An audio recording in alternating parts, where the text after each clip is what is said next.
வணக்கம் நண்பர்களே. நம்ம இன்றைக்கு வீடியோல என்ன பார்க்க போறோம்னா, டிஎன்பிஎஸ்சி போட்டித் தேர்வுக்கு படிக்கக்கூடிய அனைத்து மாணவர்களுக்கும் பயன்படக்கூடிய ஒரு டாபிக் தான். ஒரு முக்கியமான ஒரு டாபிக் என்னன்னா, லோக்சபால இருக்கக்கூடிய ஒரு ஸ்பீக்கர், லோக்சபா ஸ்பீக்கர், ஒரு ஸ்பீக்கர் தான். லோக்சபா ஸ்பீக்கரை பத்தி நம்ம இந்த டாபிக்ல பார்க்க போறோம். தமிழ்ல மக்களவையின் சபாநாயகர் அப்படின்னு சொல்லுவாங்க. மக்களவையின் சபாநாயகர் அப்படின்னு சொல்லுவாங்க. இந்த லோக்சபா ஸ்பீக்கரை பத்தி தான் நம்ம பார்க்க போறோம். ஓகே, பாராளுமன்றத்தில் இருக்கக்கூடிய முக்கியமான அலுவலர்கள், பிரசைடிங் ஆபீசர்ஸ் ஆஃப் பார்லிமெண்ட் அப்படின்னு எடுத்துக்கிட்டோம்னா, பாருங்க, பிரசைடிங் ஆபீசர்ஸ் ஆஃப் பார்லிமெண்ட் யார் யார் இருக்கா அப்படின்னா, each house of parliament has its own presiding officer. பாராளுமன்றத்துல இரண்டு அவைகள் இருக்கு. ஒன்னு லோக்சபா, மற்றொன்று ராஜ்யசபா.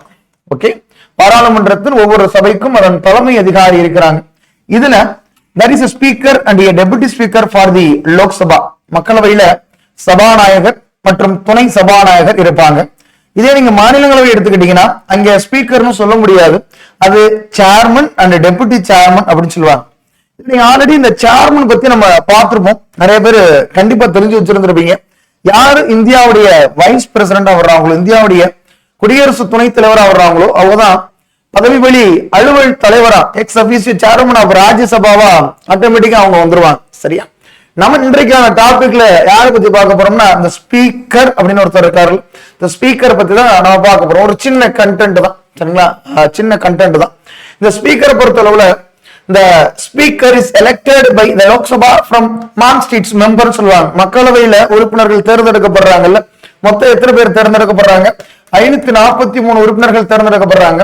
இந்த 543 உறுப்பினர்கள்ல ஒரு நபர் என்னவா வருவார்னா, ஸ்பீக்கரா வருவாங்க. அவங்களுக்குள்ளே ஒருத்தர் ஸ்பீக்கரா வருவார். நல்லா ஞாபகம் வச்சுக்கிறீங்க, சரிங்களா? இப்ப 543 பேர். 2024 கடைசியா லோக்சபா எலெக்ஷன் நடந்துச்சு.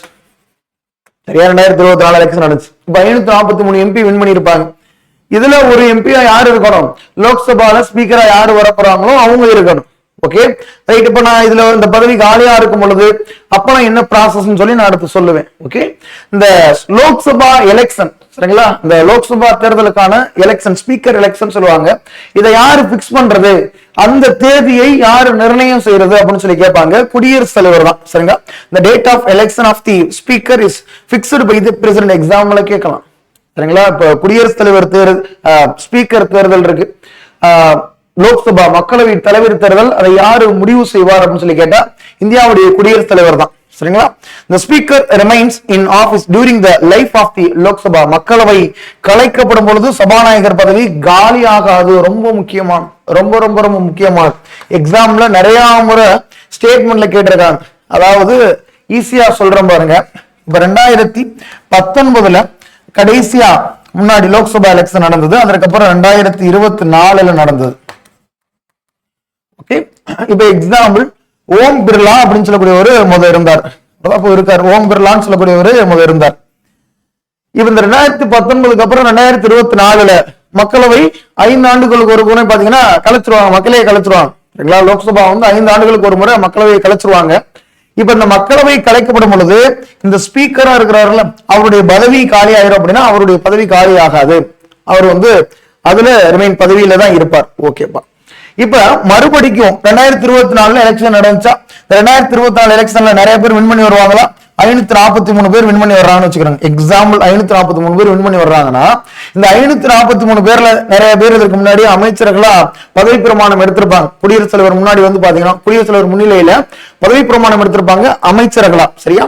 மீது இருக்கக்கூடிய அந்த அமைச்சர்களா இருக்கக்கூடியவங்க எம்பியா பதவி பிரமாணம், எம்பியா பதவி பிரமாணம் யாருக்கிட்ட எடுப்பாங்க அப்படின்னா, ஒருவேளை ஏற்கனவே இருக்கக்கூடிய ஸ்பீக்கர் அவர் ரிசைன் பண்ணாம இருந்தாருன்னா அவர் முன்னிலையில பதவி பிரமாணம் எடுப்பார். ரிசைன் பண்ணாம இருந்தாருன்னா, நல்லா ஞாபகம் வச்சுக்கணும். 2 விதமா நான் உங்களுக்கு சொல்லுவேன். பதவி பிரமாணம் எடுத்துக்கணும். எடுத்ததுக்கு அப்புறம் புதுசா நியூ ஸ்பீக்கர் எலெக்ஷன் வைப்பாங்க. புதுசா லோக்சபாவுடைய ஸ்பீக்கர் எலெக்ஷன் வைப்பாங்க. புதுசா ஸ்பீக்கர் எலெக்ஷன் வைப்பாங்க. அதை யாரு பிக்ஸ் பண்ணுவா? குடியரசுத் தலைவர் பிக்ஸ் பண்ணுவார். அப்ப புதுசா அந்த 543 பேர்ல ஒரு ஸ்பீக்கர் வருவார். புதுசா ஒரு மக்களவை சபாநாயகர் தேர்ந்தெடுக்கப்படும் பொழுது ஏற்கனவே ஒரு ஸ்பீக்கர் இருந்தார்ல, அவருடைய பதவி காலி ஆயிரும். அவருடைய பதவி அவரோட விலகி போயிடணும். காலி ஆகாது, அவருடைய பதவி அதோட விலகி போயிடும். ஓகேப்பா. இப்ப நல்லா ஞாபகம் வச்சுக்கிறேங்க. இதுல இன்னொரு கான்செப்ட் இருக்கு. என்ன அப்படின்னா, இப்ப 543 பேர் இருந்தாங்க. 2019 வின் பண்ணி. இப்ப 543 பேர்ல ஒருத்தர் ஸ்பீக்கரா வந்துருவார். மீதி 542 பேர் இருப்பாங்க. மீதி 542 பேர் இருப்பாங்க. சரியா? இந்த ஓம் பிர்லா அவரே வச்சுக்கிறோம், ஒருத்தர் இருக்கார். இப்ப இவரு மறுபடிக்கும் ஸ்பீக்கரா வர முடியணும், மறுபடிக்கும் ஸ்பீக்கரா வரணும் அப்படின்னா அவர் என்னவா இருக்கணும்? கண்டிப்பா எம்பி எலெக்ஷன்ல நின்று எம்பியா மாறணும், லோக்சபா எம்பியா மாறணும். லோக்சபா ஸ்பீக்கரா இருக்கக்கூடியவங்க லோக்சபா எம்பியா மாறணும். ராஜ்யசபா எம்பியா இருந்துகிட்டு லோக்சபா ஸ்பீக்கர்னா வர முடியாது. நல்லா ஞாபகம் வச்சுக்கிறது. சரியா? இப்ப இவங்க என்ன பண்ணுவாங்கன்னா ரிசைன் பண்ணிடுவார். சரிங்களா? அந்த ஸ்பீக்கர் பதவியை ரிசைன் பண்ணிடுவார். ஸ்பீக்கர் பதவியை ரிசைன் பண்ணா மட்டும்தான் அடுத்த எலெக்ஷன்ல நிக்க முடியும். சரிங்களா? அடுத்த எலெக்ஷன்ல நிக்க முடியும். அவர் அடுத்த எலெக்ஷன்ல நின்று மறுபடியும் 543 பேர் வின் பண்ணி வர்றாங்களா? இப்ப இவர் தான் ரிசைன் பண்ணிட்டாருல, அந்த இடம் வேக்கண்டா இருக்கு. நல்லா ஞாபகம் வச்சுக்கணும், அந்த இடம் வேக்கண்டா இருக்கு. அப்ப அந்த வேக்கண்டா இருக்கக்கூடிய இடத்துக்கு ப்ரோடெம் ஸ்பீக்கர் அப்படின்னு சொல்லக்கூடியவங்க அப்பாயிண்ட் பண்ணுவாங்க. ப்ரோடெம் ஸ்பீக்கர் சொல்லக்கூடியவங்க அப்பாயிண்ட் பண்ணுவாங்க. அதாவது தற்காலிக சபாநாயகர் அப்படின்னு சொல்லக்கூடியவங்க அப்பாயிண்ட் பண்ணுவாங்க. ஞாபகம் வச்சுக்கிறேன். தமிழ்ல என்ன சொல்லுவாங்கன்னா தற்காலிக சபாநாயகர். தமிழ்நாட்டுல இந்த மாதிரி தான் வந்தது. ஏற்கனவே தனபால் இருந்தாங்க, அவர் ரிசைன் பண்ணிட்டு எலெக்ஷன் நின்னாங்க. அதுக்கப்புறம் பிச்சாண்டி அப்படின்னு சொல்லக்கூடியவங்க தற்காலிக சபாநாயகர் அப்பாயிண்ட் பண்ணாங்க. அதற்கப்புறம் தான் அப்பாவும் வந்திருப்பாங்க.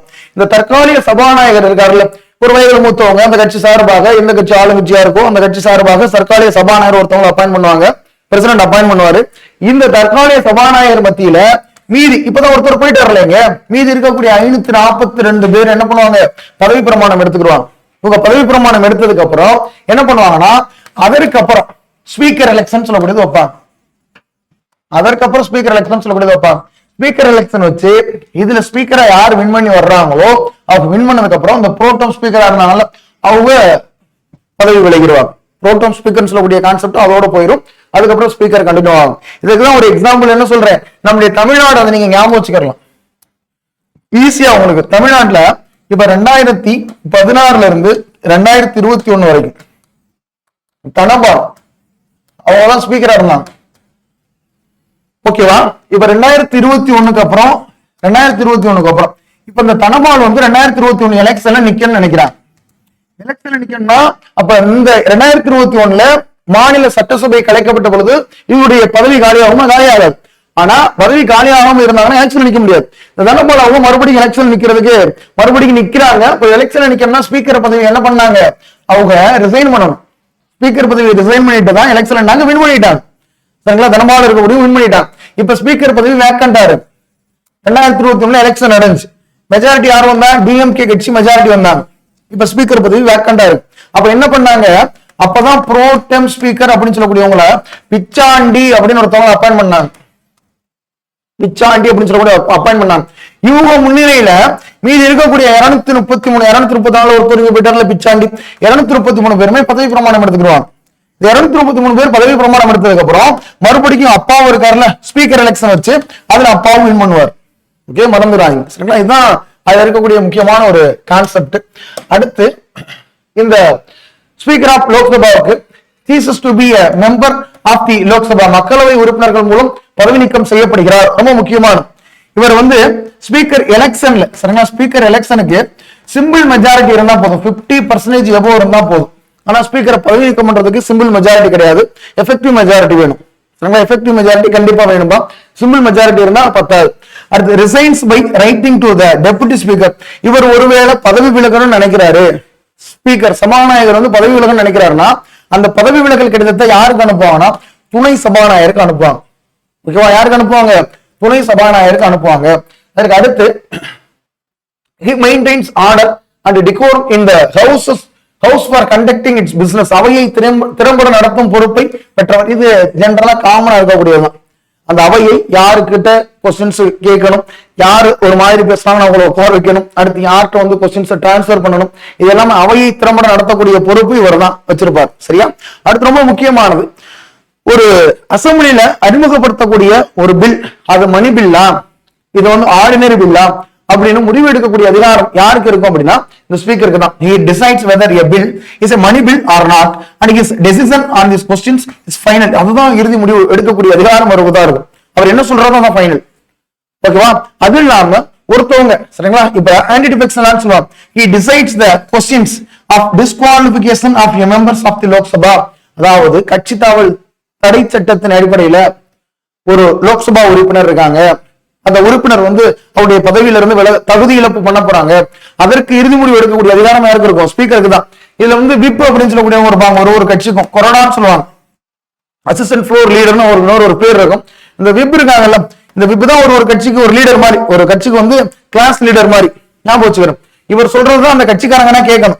கொரோனா உத்தரவை மீறி செயல்படக்கூடாது, சரிங்களா? கொரோனா வந்து இந்த கட்சிக்கு வந்து சொல்றாரு, ஒரு உத்தரவு போடுறாரு, என்னன்னா இந்த மசோதாவுக்கு எல்லாருமே நம்ம எதிர்க்கணும், இந்த மசோதாவுக்கு நம்ம ஆதரவு தெரிவிக்கணும் அப்படின்னு சொல்றாங்கன்னா அவங்க என்ன சொல்றாங்களோ அதை கேட்கணும்.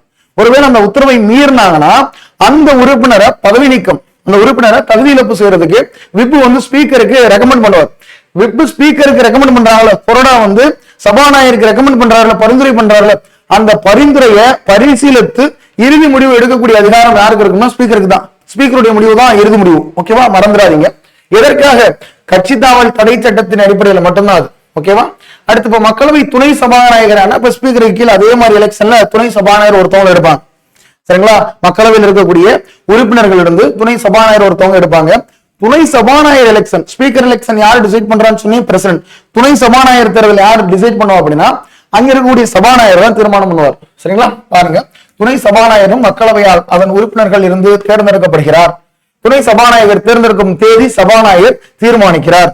சபாநாயகர் தான் தீர்மானிப்பார் துணை சபாநாயகரை எப்போது தேர்ந்தெடுக்க போறோம் அப்படின்னு சொல்லி, சரியா?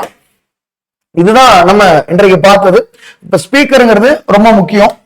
இப்ப எக்ஸாம்பிள் பாருங்க, ஸ்பீக்கருங்கிறது ரொம்ப முக்கியம். இதுல நீங்க லாஸ்ட் என்ன தெரிஞ்சுக்கலாம்னா ஆர்டிகல் 93 ரொம்ப முக்கியம் ஸ்பீக்கருக்கு. ஓகேவா? ஆர்டிகல் 93 ரொம்ப முக்கியம். அடுத்து ஜாயிண்ட் சிட்டிங் சொல்லக்கூடியது படிச்சிருப்போம்ல, ஜாயிண்ட் சிட்டிங், கூட்டமர்வு, ஜாயிண்ட் சிட்டிங்.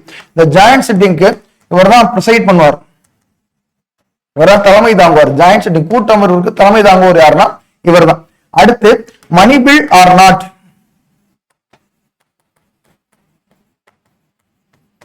சரிங்களா? பண மசோதாவா இல்லையா என்ற இறுதி முடிவு எடுக்கக்கூடிய அதிகாரம் இவருக்கு தான் இருக்கும். அடுத்து இந்த ஸ்பீக்கர் தான் ஆன்டி டிஃபெக்ஷன் லா அடிப்படையில ஃபைனல் டிசிஷன் எடுக்கக்கூடியவர். தமிழ்நாட்டுல 18 எம்எல்ஏ தகுதி நீக்கம் பண்ணாங்க, நான் 11 எம்எல்ஏ தகுதி நீக்கம் பண்ணல. ஏன்னா ஸ்பீக்கருடைய முடிவு தான் இறுதி முடிவு அப்படின்னு சொல்லியிருப்பாங்க கோர்ட்லயே, சரிங்களா? ஆன்டி டிஃபெக்ஷன் லா படிச்சிருப்பீங்க, 10th ஷெட்யூல்ல வந்திருக்கும். 52nd கான்ஸ்டிடியூஷனல் அமெண்ட்மெண்ட் ஆக்ட் 1985, அது இல்லாம 91st constitutional amendment act 2003. Okay, மறந்துடாதீங்க, சரிங்களா? இது இல்லாம அதுல இருக்கக்கூடிய பார்லிமெண்டரி கமிட்டி இருக்குல்ல, பார்லிமெண்டரி கமிட்டியை அப்பாயின்ட் பண்றது ஒரு தான். பார்லிமெண்டரி கமிட்டியை அப்பாயின்ட் பண்றது யாரு? இவர் தான். ஓகே, இது இல்லாம வேற என்னன்னா ஆர்டிகல் 100ல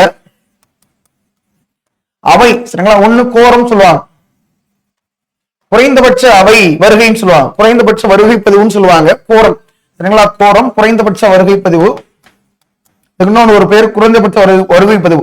அந்த அவையில 1/10, சரிங்களா? 10ல் ஒரு பகுதி உறுப்பினர்கள் வந்தாதான் அந்த அவையை நடத்த முடியும், இல்லாட்டா அந்த அவை செல்லுபடி ஆகாது அப்படின்னு சொல்லுவாங்க. இதே ஆர்டிகல் 100ல காஸ்டிங் ஓட் அப்படின்னு ஒண்ணு இருக்கும், சரிங்களா? சமநிலை வாக்கு அப்படின்னு சொல்லுவாங்க. இந்தியாவில, சரிங்களா, டாப் மோஸ்ட் காஸ்டிங் ஓட் இருக்கக்கூடிய ஆள் யாருன்னா இந்த ஸ்பீக்கர் தான். பாட்டம் மோஸ்ட் காஸ்டிங் ஓட் இருக்கக்கூடிய ஆள்னா கிராம பஞ்சாயத்து தலைவர், கிராம பஞ்சாயத்து துணைத் தலைவர் தேர்தல் அந்த காஸ்டிங் ஓட்டை அவர் போல் பண்ணலாம், சரியா? இந்த காஸ்டிங் ஓட்டுங்கிறது என்னன்னா, இப்ப அவையில ஏதோ ஒரு மசோதா, சரிங்களா, ஏதோ ஒரு பில்லு வந்து ஓட்டிங்ஸ் விடுறாங்க. அப்ப எஸ் அப்படின்னு ஒரு 100 பேர் சொல்றாங்க, நோ அப்படின்னு ஒரு 100 பேர் சொல்றாங்க, ஈக்குவலா இருக்கு. ஃபர்ஸ்ட் இன்ஸ்டன்ஸ்ல ஓட்டு போட முடியாது. அந்த மசோதா அப்படியே அறிமுகப்படுத்தப்பட்டு இந்த மசோதாவை அறிமுகப்படுத்துறாங்க, இதற்கு நானே கை தூக்குறேன் அப்படின்னு சொல்லி அவரே கை தூக்க முடியாது. நானே நோன்னு சொல்றேன் அப்படின்னு அவர் சொல்ல முடியாது. ஃபர்ஸ்ட் எல்லாத்தையும் ஓட்டிங்ஸ் விடுறாரு, அதுல 100 எஸ்ன்னு சொல்றாங்க, நோ 100ன்னு சொல்றாங்க. அப்படி ஈக்குவலா இருக்கக்கூடிய பட்சத்துல, சமநிலையா இருக்கக்கூடிய பட்சத்துல இந்த ஸ்பீக்கருக்கு அதிகாரம் போகும். ஸ்பீக்கர் என்ன முடிவு எடுக்கிறாரோ, எஸ் அல்ல நோ அப்படின்னு முடிவு எடுக்கிறாருன்னா அதுதான் இங்க டிசைடிங் ஃபேக்டரா இருக்கும், சரியா? இந்த காஸ்டிங் ஓட்டுங்கிறது ரொம்ப முக்கியமானது, காஸ்டிங் ஓட்டுங்கிறது ரொம்ப முக்கியமானது. அதே மாதிரி இந்த ஜாயிண்ட் சிட்டிங்ல யார் தலைமை தாங்குவோம் அப்படின்னா ஸ்பீக்கர் தான். எக்ஸாம்ல இந்த மாதிரி கொஸ்டின்ஸ் கேட்பாங்க, மறந்துடக்கூடாது, சரியா? இதுதான் நம்ம ஸ்பீக்கர் சம்பந்தமா தெரிஞ்சுக்க வேண்டியது. இது மாதிரி சின்ன சின்ன கண்டென்ட், சரிங்களா, டிஎன்பிஎஸ்சி எக்ஸாம்ல பாலிட்டியில முக்கியமான அடுத்து வரக்கூடிய வீடியோல நம்ம பார்க்கலாம். இதே மாதிரி ரெகுலரா நீங்க தெரிஞ்சுக்கணும்னா நம்முடைய வெரண்டரஸ் டிஎன்பிஎஸ்சி சேனலை சப்ஸ்கிரைப் பண்ணி வச்சுக்கிறீங்க. நன்றி, வணக்கம், வாழ்க வளமுடன்.